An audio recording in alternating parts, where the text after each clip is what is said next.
오늘 예배에 수요 또 기도에 나오신 모든 분들을 환영합니다. 제가 화요일 저녁에 양육 과정을 인도하고 있는데 어제도 이제 온라인으로 양육 과정을 했습니다. 양육 과정을 하면 보통 이제 1시간을 하는데 최근에 50분 만에 이렇게 끝을 내니까 우리 양육 과정 참여하시는 분들이 너무 좋아하셔가지고 이게 빨리 끝내면 교회 부흥에 확실히 도움이 되는구나. 제가 한 번 더 확신을 가지고 오늘 말씀 전하는 자리에 섰습니다. 그래서 오늘도 50분에서 55분 사이에 끝내보려고 지금 마음을 먹고 있으니 또 여러분도 기도와 또 경청으로 함께 집중해 주시기를 부탁을 드리겠습니다. 성도 여러분, 우리가 부활주일 지나면서 또 부활의 감격을 가지고 또 현장 예배를 다시금 할 수 있겠다 하는 어떤 확신과 기대감을 가지고 첫 번째 주간 또 지나고 있습니다. 월요일부터는 이제 거리두기도 해제되었고 그러고 맞이하는 첫 번째 수요일 저녁 또 시간입니다. 우리가 성경을 통해서 보면 성경은 예수님이 누구인지를 소개해 주고 있습니다. 신구약 성경을 잘 읽어보면 예수님이 이런 분이구나, 하나님이 우리를 구원하기 위해서 예수님을 이 세상에 보내셨구나 하는 사실을 알 수가 있습니다. 그래서 복음서를 보면 예수님이 어떻게 탄생하셨는지, 예수님이 어떻게 인간으로 이 세상에 오셨으며 인간으로 어떤 삶을 사셨는지, 또 하나님 나라를 어떻게 선포하셨는지, 병든 자를 어떻게 치유하고 귀신을 어떻게 내쫓으셨는지를 잘 보여주고 있습니다. 그리고 그 마지막은 무엇입니까? 어김없이 사복음서가 공이 십자가와 부활이죠. 예수님이 어떻게 십자가에 죽으셨는지, 그리고 죽으시고 끝난 게 아니라 어떻게 3일 만에 사망 권세를 이기고 부활하셨는지, 그리고 부활하신 몸을 어떻게 제자들에게 나타내 보여주셨는지를 잘 기록하고 있는 것이 복음서입니다. 그리고 그 다음이 사도행전이죠. 사도행전은 무엇을 기록하고 있습니까? 부활하신 예수님이 제자들이 보는 가운데서 하늘로 올리워 가셨습니다. 그 이후의 일이죠. 그래서 예수님이 하늘로 올리워 가신 이후에 성령을 부으셔서 성령을 통해서 교회가 세워지고 그 교회를 통해서 어떻게 온 유대와 사마리아와 땅끝까지 복음이 증거되는지를 잘 보여주고 있는 게 사도행전이죠. 그 다음 로마서부터는 서신서이지 않습니까? 주로 바울이 우리가 믿는 십자가와 부활의 복음이 무엇인지를 잘 정리해서 각 교회의 공동회람용 서신으로 보낸 것이 신약성경의 주 내용이죠. 그리고 구약성경은 이 신약에서 말하고 있는 이 예수님이 구약에서 얘기했던 그분이 바로 이분이다, 이렇게 하는 거니까 성경 전체를 우리가 통전적으로 보면 예수님이 누구인지, 하나님이 우리를 구원하시려고 예수님을 구원자로 이 세상에 보내셨고 우리 죄를 십자가의 죽음과 부활로 속량하셨음을 우리가 명확히 알 수가 있습니다.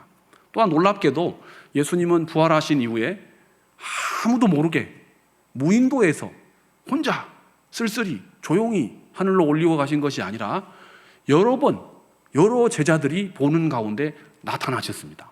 부활하신 몸을 이렇게 못자국이 난 손을 보여주셨죠. 예수님이 정말 죽으시고 부활하신 것을 보여주신 사건이 복음서 곳곳에 기록되어 있습니다. 오늘 우리가 읽었던 누가복음 24장은 그 본문 중에 하나입니다. 예수님이 십자가에 죽으시고 무덤에 묻히시고 지금 부활하셨다고 하는데 지금 시신이 없어져 버렸습니다. 이 상황 속에서 이런 충격과 공포와 염려 가운데, 낙심 가운데 있는 제자들에게 친히 나타나셔서 그들에게 새로운 소망과 용기를 주셨던 놀라운 사건으로 유명한 일이죠. 엠마오 마을로 가는 두 제자에게 주님이 나타나신 사건은 13절부터 35절까지가 한 단락입니다. 그러니까 13절부터 우리가 끝부분을 읽었습니다만 35절까지를 찬찬히 보면서 그날에 있었던 일을 살펴볼 수가 있습니다. 13절에 보면 이 일이 언제 있었는가 하니 특정한 날을 제시해 줍니다. 그날에 있었던 일이죠.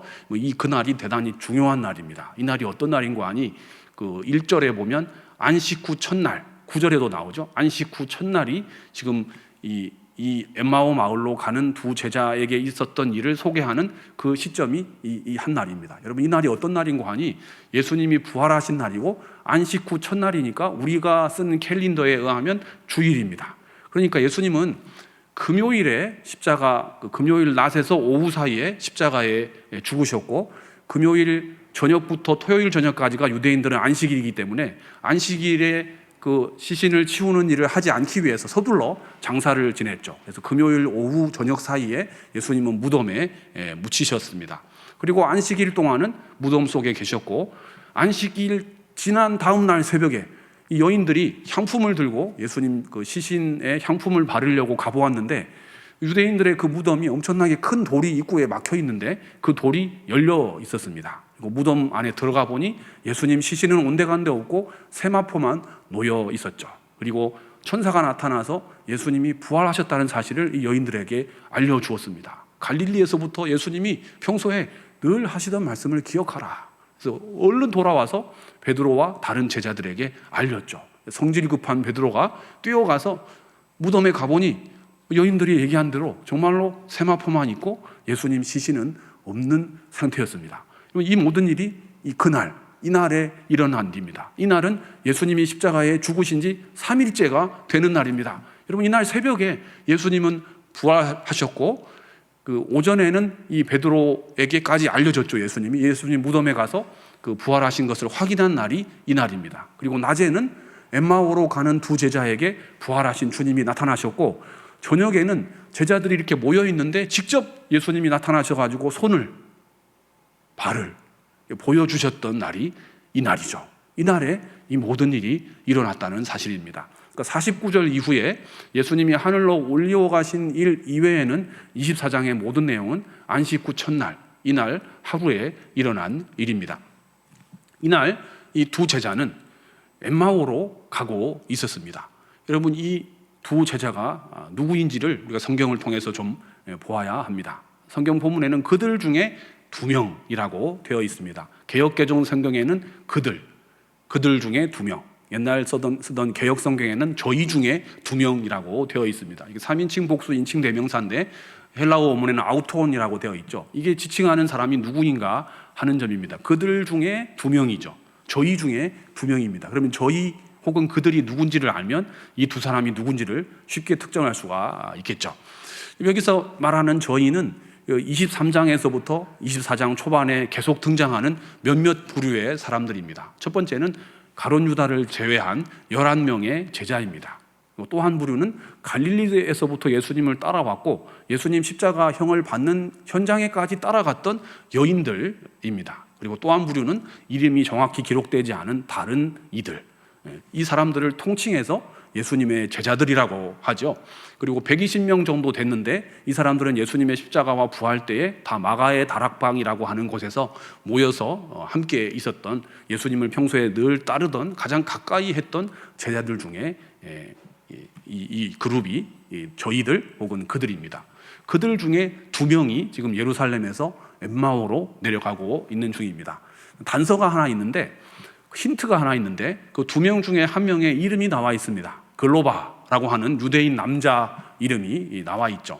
신약 성경에 글로바라고 하는 동명이인은 2명 정도가 크게는 있습니다. 한 명은 예수님의 아버지인 요셉의 형제인 글로바, 예수님에게는, 인간 예수님에게는 삼촌 정도 되는 그런 글로바가 한 명이 있고, 또 한 명의 글로바는 요한복음 19장에 나오는 그 예수님을 늘 가까이 따랐던 마리아의 남편인 글로바, 이 2명이 동명이인 글로바입니다.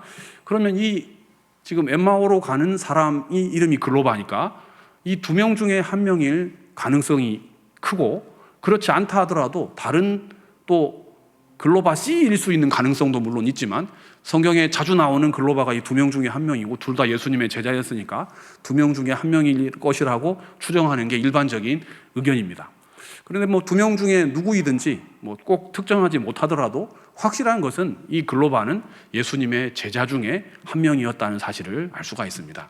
안타깝게도 그와 지금 동행하는 다른 한 사람은 이름이 나와 있지 않기 때문에 누구인지는 알 수 없지만, 유대인들의 관례에 따라서 6월절에 예루살렘에 갔다가 지금 자기 마을로 다시 돌아오는 상황이니까 적어도 이 동행한 한 사람은 글로바의 가족이든지 가까운 친척이든지 그럴 가능성이 있고, 많은 신학자들은 글로바의 아내이거나 글로바의 아들일 것이다, 더 많은 신학자들은 글로바의 아내일 것이다 라고 추정합니다.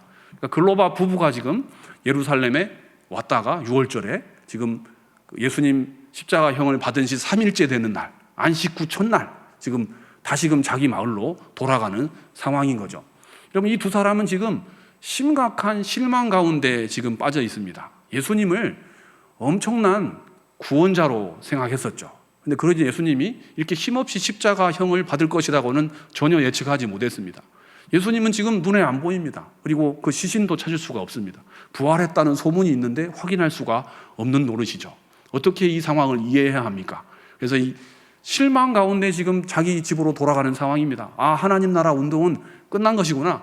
예수님이 정말 우리를 구원할 자가 아니었는가 보다. 이런 실망을 가지고 터벅터벅 자기 길을 다시 돌아가는 장면이죠. 마치 베드로가 나는 고기 잡으러 가겠다 하니까 안드레, 요한 이런 기타 등등 그 갈릴리 어부 출신 제자들이 다 그럼 나도 가겠다 이래가지고 우르르 그 요한복음에 보면 고기 잡으러 가지 않았습니까? 자기 생업으로 더 이상 제자가 아닙니다. 예수님의 하나님 나라 운동은 끝난 것이 아닌가 이런 확신을 가지고 실망감에 자기 생업으로, 자기 일터로, 자기 고향으로, 자기 원래 있던 마을로 되돌아가는 상황이 이 엠마오의 길입니다. 이쯤에서 엠마오가 어딘지를 살펴보아야 합니다. 엠마오가 어디냐? 이렇게 예수님이 나타나셨던 그 행로, 복된 길이죠. 이 길이 어딘가? 많은 신학자들이 연구를 해보았습니다. 오늘 본문에 단서가 하나 있죠. 엠마오는 어디에쯤에 있는 거 아니? 예루살렘으로부터 25리쯤 되는 곳에 있다. 여러분 25리는 리라고 하는 그 거리 단위는 우리나라 사람들에게는 아주 익숙한, 성경이 한글로 번역될 당시에는 스타디온은 아예 우리한테는 없는 그 단위이고 미터, 킬로미터도 이렇게 익숙하지를 않았죠. 그래서 리로 환산해서 번역을 한 것이죠. 아리랑에도 10리도 못 가서 발병이 난다가 있지 않습니까? 그 10리면 4km가 10리죠. 그러니까 25리면 한 10km의 그 근거리에 있는 그 도시가 엠마오라고 볼 수가 있죠. 원문에 보면 스타디우스 헥사콘타, 그러니까 헥사콘타가 스타디온이 헥사콘타니까 60 스타디온이 이 거리입니다. 그러니까 1 스타디온이 180m이거든요. 그러면 10 곱하기 60을 하면 11.2km. 일반적으로는 한 12km 예루살렘으로부터 떨어진 곳에 위치한 마을이 엠마오다. 이렇게 신학자들이 계산을 합니다. 그래서 많은 학자들이 12km 반경을 다 조사를 해봤죠. 어디가 엠마오일까를 찾기 위해서. 그래서 결국 발견한 곳이 한 곳이 있습니다. 칼루니에 혹은 쿨루니에라고 하는 예루살렘은 고지대죠. 동쪽은 가파른 이제 내리막길이고 서쪽은 지중해까지 아주 완만한 내리막길입니다. 그래서 요빠는 큰 항구 도시인데 예루살렘에서 요빠로 내려가는 완만한 내리막길의 초반에 한 12km 정도 지점에 있는 칼로니에라고 하는 곳을 찾았는데 이곳이 엠마오가 아닐까. 그래서 예루살렘에서 요빠를 향해서 가는 길, 그 엠마오로 가는 길, 그 내리막길에서 예수님이 이 제자들을 만나신 것이 아닌가라고 추정을 해봅니다. 여러분 12km는 우리에게도 아주 익숙한 거리입니다. 그러니까 우리가 일상생활을, 물론 우리는 자동차를 이용하거나 대중교통수단을 이용하기 때문에 이 성경에 나오는 이 사람들의 체감 거리를 온전히 느낄 수는 없습니다. 그러니까 우리가 12km를 하루에 이렇게 왔다 갔다 한다고 하면 전철로는 한 10정거장에서 한 15정거장, 차로 이렇게 이동하시면 한 20분이면 능히 왔다 갔다 하는 곳입니다. 근데 이 당시 사람들은, 평민들은 대체로 걸어서 다녔고, 낙이나 어떤 가축을 좀 타기는 했지만 그게 없으면 대체로 걸어서 다녔고 2시간 거리, 3시간 거리는 일상적으로 걸어가는 거리였던 거죠. 물론 12km가 그렇게 가까운 곳은 아닙니다. 바로 옆에 있어가지고 한 20분 걸어가면 있는 그런 곳은 아닙니다. 여기는 가려면 작정을 해야 되는 그런 거리이죠. 하지만 건장한 성인 남녀가 걸어서 잘 가면 한 3시간 정도면 갈 수 있는 곳. 그래서 아침에 출발하면 오전에 걸어가서 점심 먹고 하루에 다시 왕복으로 돌아올 수도 있는 곳, 그런 곳이 이 엠마오이고 한 12km 정도 되는 거리입니다. 성도 여러분, 대전에 살아본 적이 없으시죠? 다 서울 사셔가지고 대전에 사신 적이 없으실 텐데 저는 대전에 살아본 적이 있습니다. 계룡대 근무할 때 서대전에 살았던 적이 있는데 이 서대전은 제일 유명한 게 롯데마트가 있습니다. 롯데마트에서 조금 더 올라가면 건양대 병원이 있고 건양대 병원 사거리가 있는데 건양대 병원 맞은편에 저희 집이 있었습니다. 그래서 제가 건양대 병원을 사랑합니다. 그래서 건양대 병원 앞에서부터 이제 논산까지 가는 길이 일본 국도인데 이게 이제 개백로입니다. 개백로 이름이 개백로를 따라서 쭉 내려가면 논산이 나오는데 논산까지 가면 안 되고 논산 가기 전에 옆으로 빠지면 계룡시가 나옵니다. 그래서 이게 거리를 제가 이제 매일 출퇴근을 했으니까 그 또 서대전에서 계룡시로 가는 길은 완만한 내리막입니다. 기가 막힌 길이죠. 그래서 제가 늘 이걸 거리를 재면서 출퇴근을 많이 했었는데 이게 계룡대 초입까지가 한 11.2km, 기가 막힙니다. 한 12km. 저희 집에서 딱 출발해서 계룡시 초입까지 가면 12km. 물론 교회나 계룡대 본청은 훨씬 더 안쪽에 있기 때문에 교회 앞에나 계룡대 정문까지 가면 한 15km가 됩니다. 그리고 시간은 차로 달렸을 때 한 아무리 천천히 가도 20분이 걸리지 않는, 차가 막히지 않으면, 그리고 조금 빨리 가면 한 15분이면 능히 갈 수 있는 길입니다. 물론 막히는 날은 1시간도 걸리기도 하죠. 그래서 늘 이 길을 왔다 갔다 하다가 아주 운치가 있는 좋은 길인데, 이 길을 혹시 그 자전거를 타고 가면 얼마 정도 걸릴까 생각만 해보고 실천을 못 해봤던 적이 있습니다. 자전거로 가면 뭐 2시간은 좋게 걸리겠죠. 또 역시 한번 실천은 못 해봤지만 생각만 해봤던 게 이거 걸어가면 얼마나 걸릴까라고 생각해봤던 적이 있습니다. 하지만 실천은 못 해봤습니다만 걸어가면 좋게 3시간은 걸리겠거니라고 생각했던 적이 있습니다. 하루는 이제 본부교회에서 새벽기도 인도를 해야 되는데 아마 새벽기도 시간이 다 돼가지고 모든 것 다 무시하고 열심히 달렸는데 11분을 주파한 적이 있습니다. 제가 기대하기는 다른 데 이사 가기 전에 잘하면 9분대를 주파할 수 있겠구나 했지만 9분대를 주파하지는 못했고 빨리 달리면 12km는 한 10분 정도 해도 가능하겠구나 하는 생각을 했던 적이 있습니다.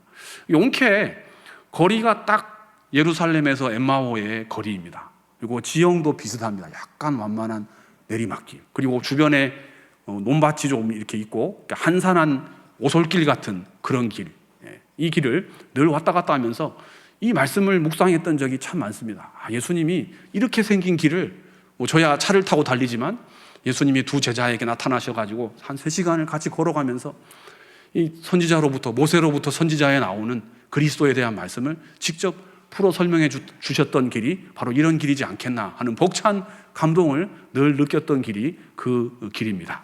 여러분, 그 길에서 어떤 일이 있었습니까?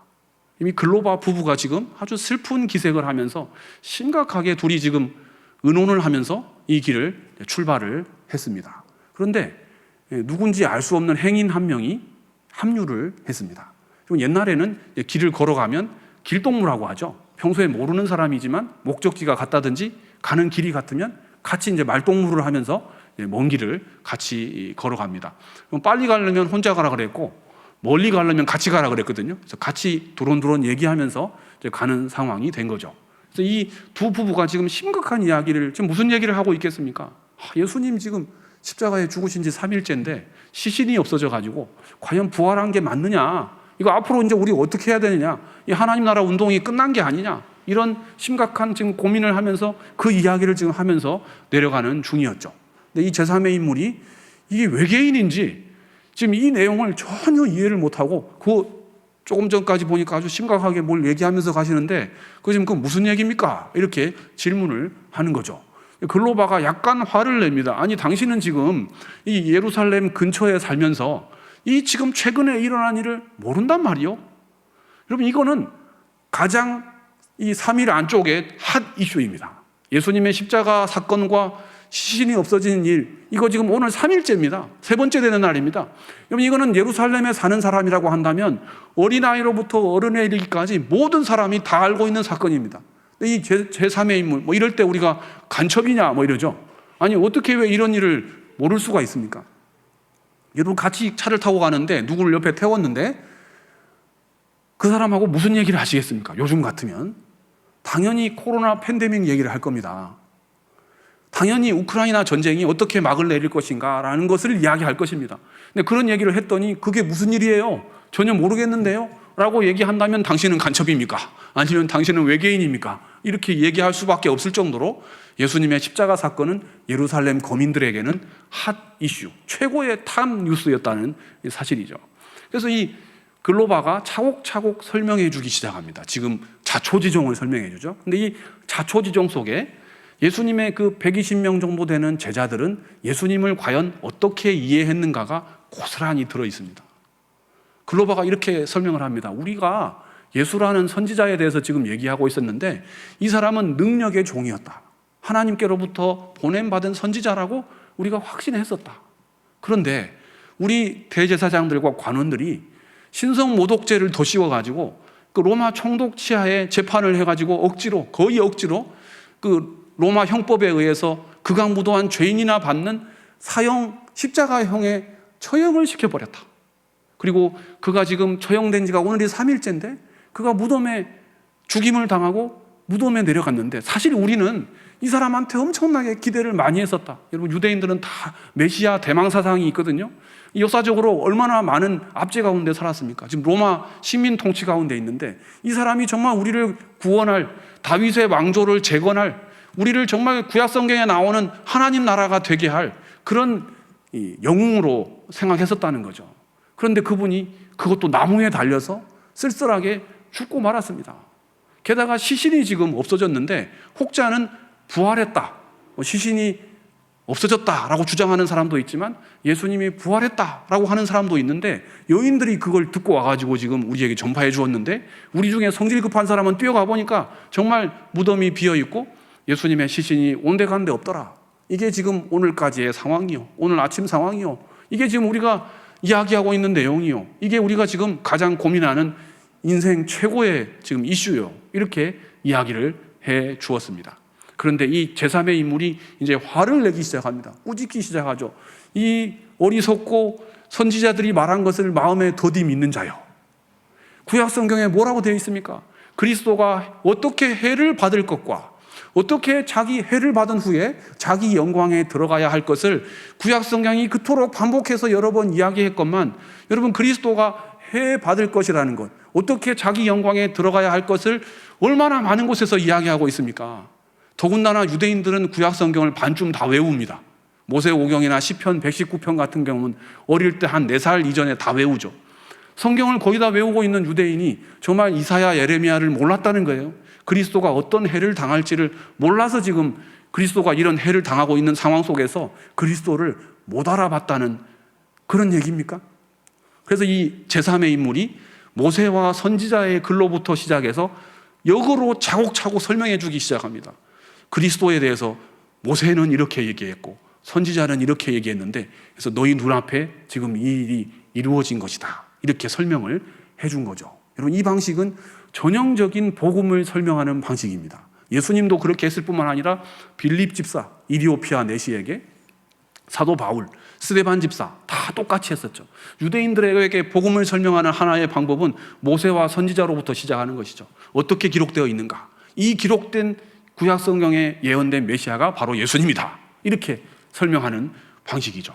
그렇게 저렇게 모세로부터 시작해서 차곡차곡 이 글로바 부부에게 그리스도가 해를 받을 것과 그가 어떻게 자기 영광에 들어갈 것인지를 설명을 해 주었습니다.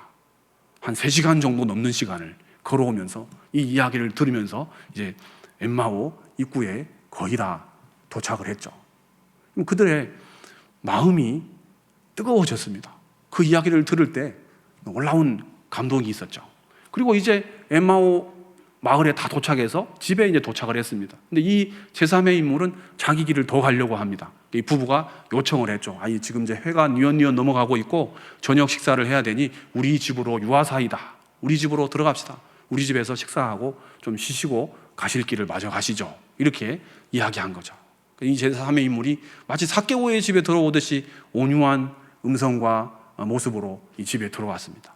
유대인의 식사 관습대로 떡을 떼어 나누기 시작했습니다. 그런데 떡을 뗄 때 그들의 눈이 밝아져서 이 떡을 떼는 인물, 자기들과 함께 3시간 넘는 시간을 같이 걸어왔던, 모세로부터 선지자로부터 그리스도에 대해서 설명해 주었던 이 제3의 인물, 성경에 능통한 이 인물이 바로 3일 전에 십자가에 죽으신 그리고 부활하신 예수님이라는 사실을 눈이 밝아져서 볼 수가 있었죠. 떡을 떼어 주실 때에, 여러분, 3일 전에 떡을 떼어 주시면서 받아 먹으라, 이것은 너희를 위해 희생하는 나의 몸이다, 받아 마시라, 이것은 너희를 위해 흘리는 언약의 피, 곧 나의 피다 라고 예수님께서 말씀하신 대목이 생각나서 부활하신 주님이 우리와 지금 이 자리에 함께 있구나 하는 것을 깨달은 거죠. 그런데 그 순간 예수님은 더 이상 눈에 보이지 않습니다.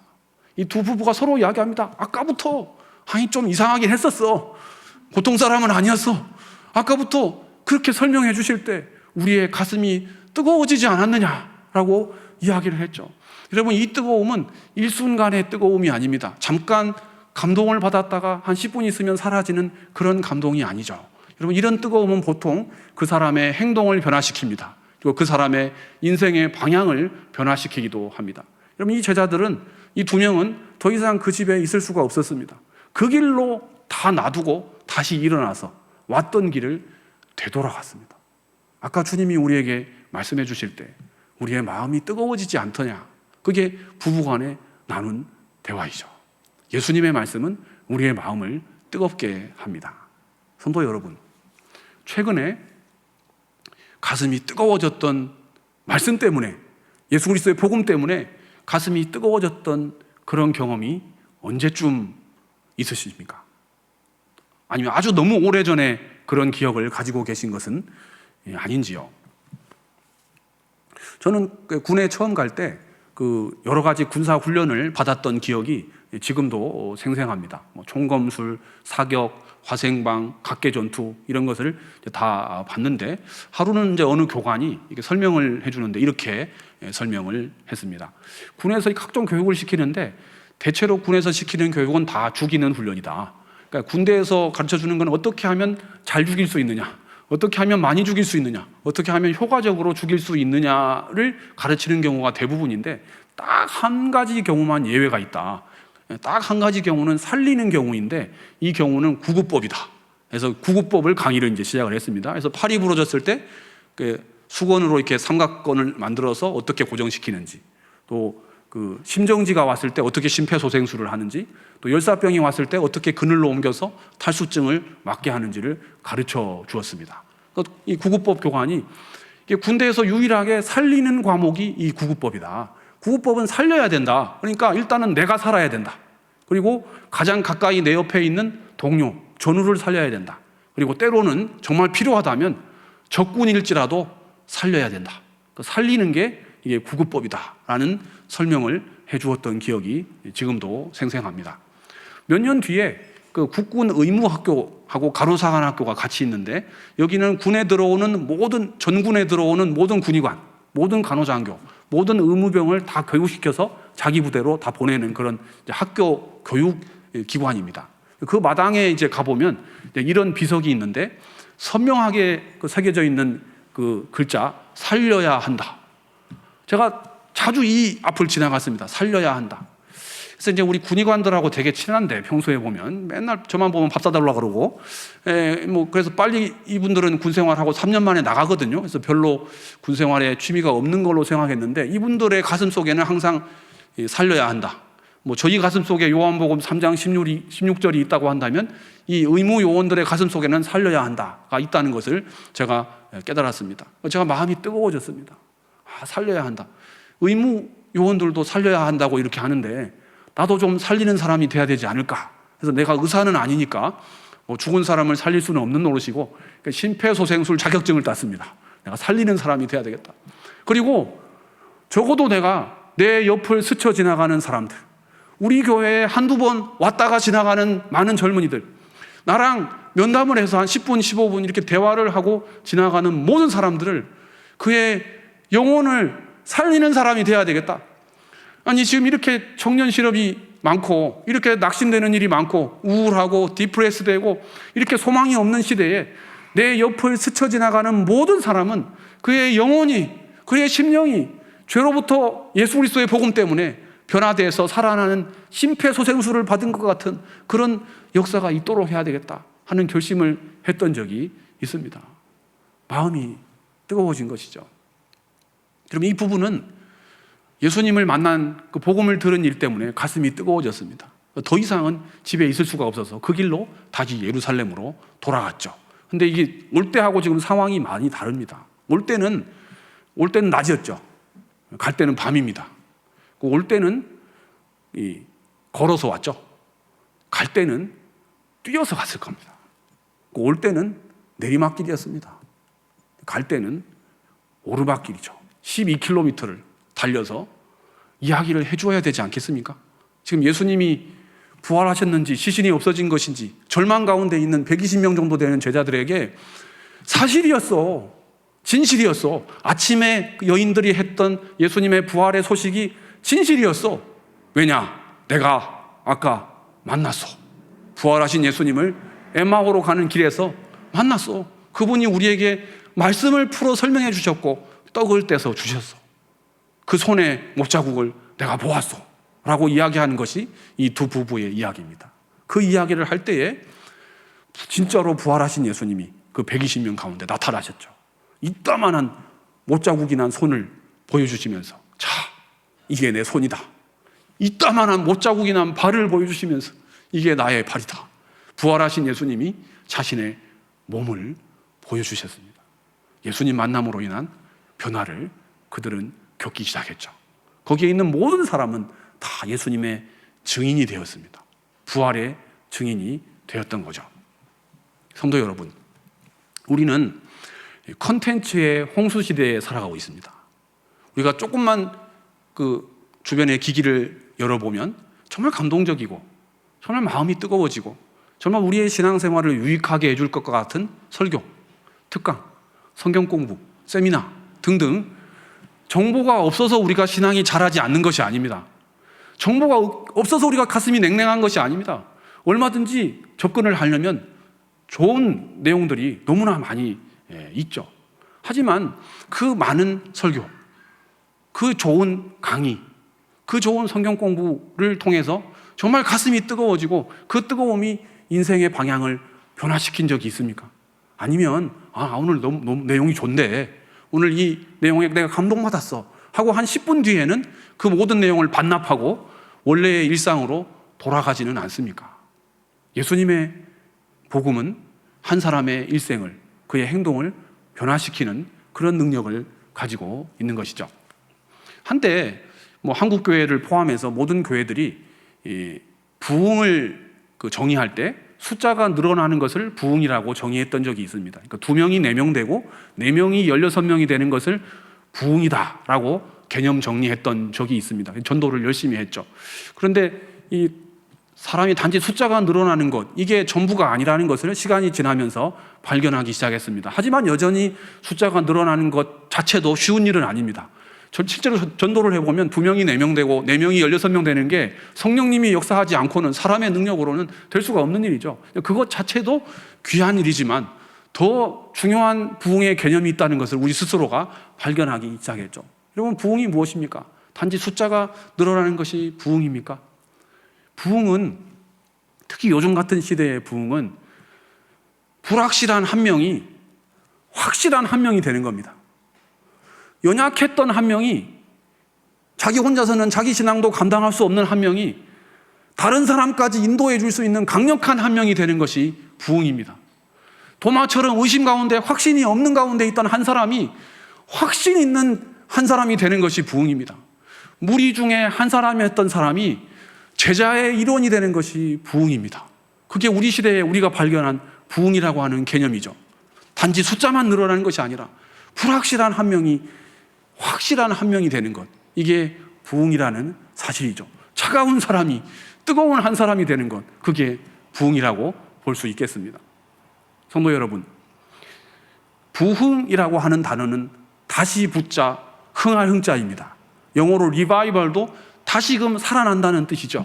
그러니까 부흥은 전에 없었던 것을 새로 발견해내는 것이 아닙니다. 감사하게도 전에 없었던 것을, 한 번도 경험해보지 못했던 것을 새롭게 발명해내는 것이 아닙니다. 부흥은 전에 뜨거웠던 것을 다시금 뜨겁게 하는 것입니다. 이미 전에 나에게 주셨던 성령님의 그 능력과 은사를 한 번 더 다시금 활성화시키는 것이죠. 한 번 더 다시 뜨겁게 만드는 것이죠. 감사하게도 한 번도 없었던 것을, 전에 아예 경험해보지 못했던 것을 발명해내는 것이 부흥이 아니라는 사실입니다. 전능하신 하나님께서 이 부활의 이 주간에 전에 이미 저와 여러분에게 주셨던 성령님의 은사와 그 뜨거움의 은혜를 말씀과 기도 가운데 한 번 더 뜨겁게 회복시켜 주시기를 원합니다. 영적인 부흥이 우리 각자에게 있기를 주님의 이름으로 축원드립니다. 기도하겠습니다.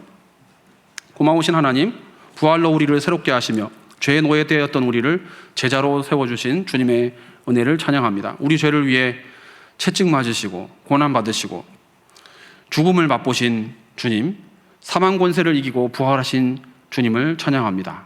우리 가운데 임하시고 이미 주셨던 성령님의 은사가 말씀과 기도를 통해 다시금 회복되는 역사가 있도록 축복해 주옵소서. 모든 것 감사드리며 예수님의 이름으로 기도하옵나이다. 아멘.